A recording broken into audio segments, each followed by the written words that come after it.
know, something must be wrong when almost every single song has sex as its basis. When rap stars get famous after making lyrics that are shameless. When a woman is expected to sleep with a man who doesn't even know what her name is. And when artists are paid to degrade the very women that have made them. To the point they are nothing more than pieces of plastic that we can dispose of once they are no longer attractive. It's sickening and sadistic that this world's become so misogynistic. And you can call me unrealistic, but just listen to the statistics. 7 in 10 men view porn, while over 75 million are addicted. 68 million requests a day for pornographic pictures, making 1 in 4 searches sexually related. It's like nobody even knew she existed until she got naked, degraded and abused over and over again just to gain millions of views. It's a shame we've subdued to a definition of beauty which is so misconstrued, as we judge each other's looks off of Facebook likes, Instagram pictures to filter off what we really look like. See, we are so obsessed with our outside, we have slowly lost sight of who we really are in real life. I mean, it's sad to see so many teens lose their self-esteem.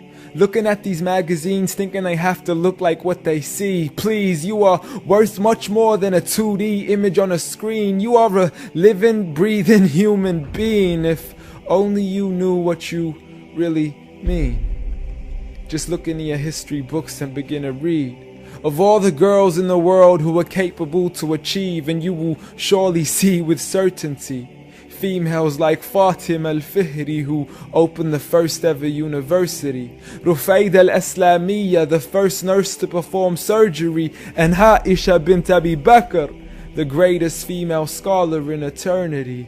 It's a shame you probably haven't even heard of these great female prodigies. Honestly, we don't need to give up our modesty in order to be successful.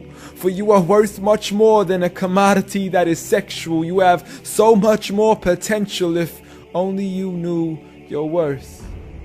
You could be like the greatest of all women to have walked this earth, like Mary, the mother of Jesus, chosen by Allah to be an example for the believers, a woman who stood strong even when she was abused, falsely accused and ridiculed for things she'd never ever do, so it didn't really matter when there was nobody else beside her, for she knew that God was Ar-Razzaq and her ultimate provider, and she had a trust in Him alone. Just like Asiya, the wife of Fir'aun, a woman who was brave and courageous, stood up for what was right and didn't let anybody change this. A woman who was fearless and laughed in the face of death, for she gave up the riches of this life for a palace in the next.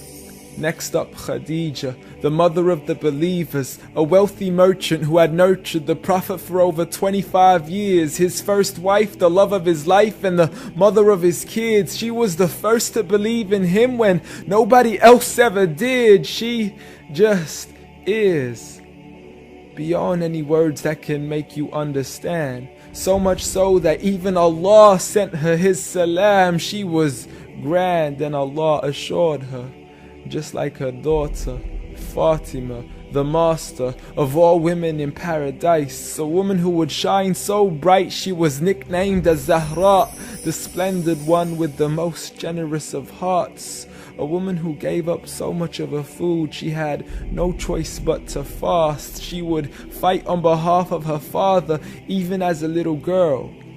And such are the examples of the greatest woman in the entire world. And it had nothing to do with how they looked, but for who they truly were. So ignore the standard of success defined by society, when God has said that the best of mankind are those who have piety, regardless of your shape, your color, or your race. For God does not look at your bodies, nor does He look at your face. Rather, He looks towards your heart and checks your faith. So at the end of the day, it doesn't matter what the people say or who they think you are, when you could be like the greatest of all women in the eyes of Allah. The greatest woman